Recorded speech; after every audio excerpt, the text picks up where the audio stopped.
What's up, Table Rock Fishing Intel Pro members? Eric Prey, Focus Fishing Guide Service. Table Rock Fishing Intel, got another extended or detailed fishing report for you for Table Rock Lake. It is Thursday, November the 2nd. Sorry the report's a little bit late this week. I have been on the water every day up until today. It's been cold, it's been nasty, and by the time I got off the water, all I wanted to do was get warm. I didn't want to mess with shooting a video, so sorry we're late, but we're going to have it out for you before the weekend. Weekend weather's supposed to be great. Get out there, catch some fish.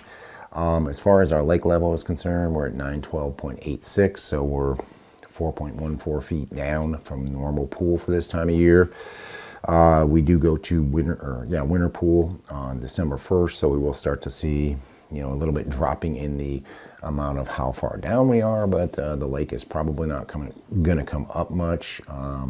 We got, 2.5, 3 inches of rain over the weekend, and lake actually went down, so the Corps was running the heck out of it, and a lot of that rainwater just got soaked right into the ground, so we didn't get any water really coming into the lake. Water temperature in the morning we're 63, 64. By the afternoon we're about 67. So we're right in the mid 60s. So we've lost about 5 degrees of water temperature in a week with this colder weather. I would expect that it will probably continue to drop, even though we got a warm weekend coming up. Days are shorter. Evening temperatures are colder, so we're going to start seeing that water temperature drop, and it'll get these fish moving even more than they're moving right now. As far as the bites, we've had guys out every day, even through all this cold. So we've got quite a few bites to talk about, quite a few different things that are happening, some changes that have already happened, and some things that are going to happen in the not too distant future.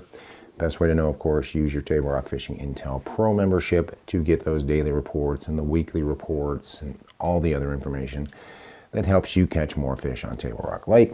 But if you're going to come down, fish in the lower end. Drop shot bite is still king on the lower end. Shad-shaped cut tail UV drop shot worm. We are catching a few on a spoon. We're catching a few on Damiki. Catching a few on jigging wrap. But really, a drop shot bite continues to be the strongest bite of the group. And we're basically finding these deeper fish in two locations. A lot of them are still coming off of gravel points, but they're out deeper.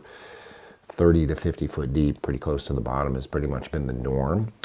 And then we're finding them around standing timber, particularly pole timber, back in the creeks and on some of the bluff ends. And it's just a matter of, you'll find some active groups of fish in those areas. You've just got to kind of work a few areas to find active fish, catch a few, move on, catch a few, move on.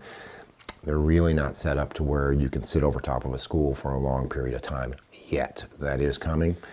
Other bites that are working, we are catching them on a Pee Wee HD football jig and a heavy cover football jig down there.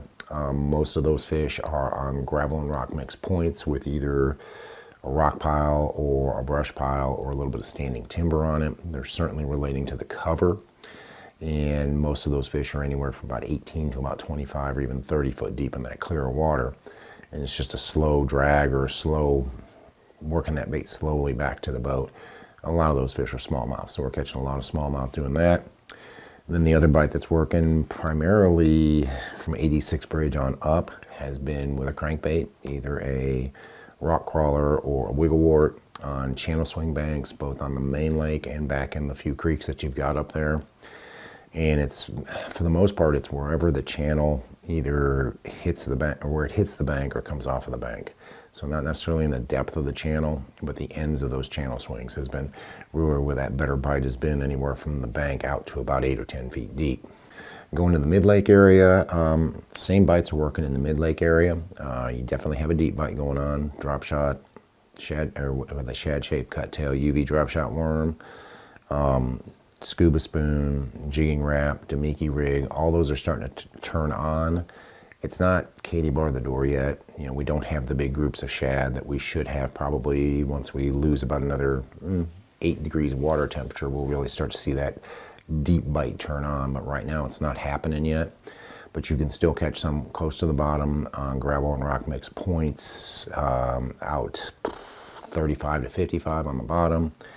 Catch them on bluff ends around pole timber, And back in the creeks around pole timber, it's just they're not really grouped up great. You'll find some smaller schools, but we don't have the big schools of shad and the big groups of fish underneath the shad yet, but that is coming. As far as other bites that are working, we're catching them dragging. Certainly catch them with a Pee Wee HD football jig, heavy cover football jig, or even the Pee Wee HD spider jig. On the gravel and rock mix points again, both main lake and secondary. And I can't stress how important it is to have some sort of cover. If you just go to a flat gravel bank with nothing on it, you might get a couple of fish, but if you hit one that's got a couple of brush piles on it or a couple of rock piles on it, you'll find those fish concentrated on that cover. So look for the cover to be a little bit more successful doing that. Crankbait bite's been pretty good down there as well, mostly back in the creeks on the channel swings, and some of them on points, but most of them have been on channel swings with either a rock crawler or a wiggle wart. And you got to have wind. Wind really helps that bite. If you don't have wind, it's tough to get those fish to commit to that, and it's tough to get them to react to it. Go up into the James. The James has got some better bites going on. Not really drop shotting or anything deep up the James. Probably could, but really haven't. The times I've been up the James, we've been throwing moving baits primarily. We have been dragging a little bit with a Pee Wee HD and a heavy cover HD, more the heavy cover HD than the Pee Wee. And again, it's gravel and rock mix. They're a little bit shallower, 15 to 25 up there, around any cover. Any sort of wood cover you can find, whether it be brush piles, standing timber, lay downs, anything like that. You can get a lot more bites by fishing around the wood cover up there than anything else. We do have a crankbait bite that's going when you've got a little bit of wind up there. So again, rock crawler, wiggle wart, channel swing banks from the bank out to about 10 foot deep has been good. Spinnerbait, chatterbait bite has been good around timber up there and around laydowns up there, especially if you have shad present. We're starting to see some shad move a little bit shallow. So if you've got some shad up there shallow in like bluff pockets, or maybe not all the way to the backs of the creeks, but about halfway back to the creeks, you can catch them on a chatterbait and a spinnerbait with a little bit of wind. If you don't have the wind, it's about the only area I've been able to catch fish on top with either a buzzbait or a whopper plopper relatively consistent. I'm not going to say it's a great bite, but I can catch a few on a plopper and a few on a buzzbait close to those rocky banks, especially if there's shad or bluegill up there shallow, when I don't have any wind early and late in the day, and follow the shade. Shade's been your biggest friend on that, so there is a little bit of a topwater bite up the James right now. Go up the White River. The deep bite's really the best up the White River, whether it's a drop shot with a shad shape, cut tail, UV drop shot worm, or a little bit on the scuba spoon, a little bit on the Damiki, and a little bit on the ice jig. And they're in the same locations they are all over the lake. You either find them out there on those gravel points anywhere from 30 to 50, close to the bottom, unless there's shad present, or you'll find them on around standing timber, either on the ends of bluffs or out there on points or on the sides of points. And it seems like the pole timber is better than timber that's got a lot of branches like cedar trees. It seems like it's mostly bluegill in the cedar trees, but you get that straight up and down pole timber, and you'll find those fish anywhere from 25 to 50 foot deep on that pole timber, holding pretty tight to the timber as well.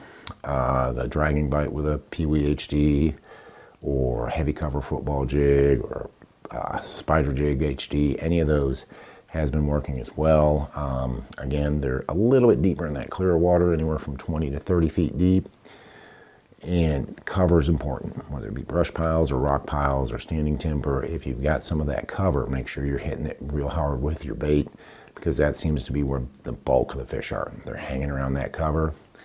Further up in the Kings, we did have a decent crankbait bite going. I haven't been up there in about 3 or 4 days, but I would imagine it is still going pretty strong. I know the very upper end of the Kings has cooled off a bunch. It's down to about 50 degrees, so I wouldn't expect too many bites up there, but probably from Sweetwater down, you can catch them on a wiggle wart and a rock crawler on those channel swing bags. If you get enough wind, you can probably catch them on a spinnerbait or a chatterbait around some of the laydowns. But there are some good bites going up there. There's some good bites going further up. It's just a matter of fishing the conditions. And if you've got wind, throw your crankbait, throw your spinnerbait. If you don't have wind, fish your jig around any brush piles or standing timber you've got on those points. If you've got wind, get up there on the bank and fish shallow where the shad are. Guys, we are in November. Our deep bite hasn't quite turned on yet. I'm starting to see signs that we're going to start seeing some fish moving out there a little bit deeper. I have noticed some decent sized schools of shad, but not the real big schools of shad. And when I can find these decent schools of shad, there are a few fish hanging around them. I've struggled getting those fish to bite just because it's, you know, it's a small school of shad about the size of a, I don't know, about the size of a small car. And there might be 1 or 2 fish underneath them. I really think that once these schools get bigger, we start to see more fish underneath these schools of shad. We're going to really start seeing the deep bite really turn on. We're probably 2 weeks away. 2 weeks, 8 degrees in water temperature, and that strong deep bite is really going to turn on. And if you've ever wanted to learn the deep bite or see what we're talking about when we say we can sit over top of a school for 2 or 3 hours and catch fish the entire time, now's the time to look at doing it. The weather's going to be decent.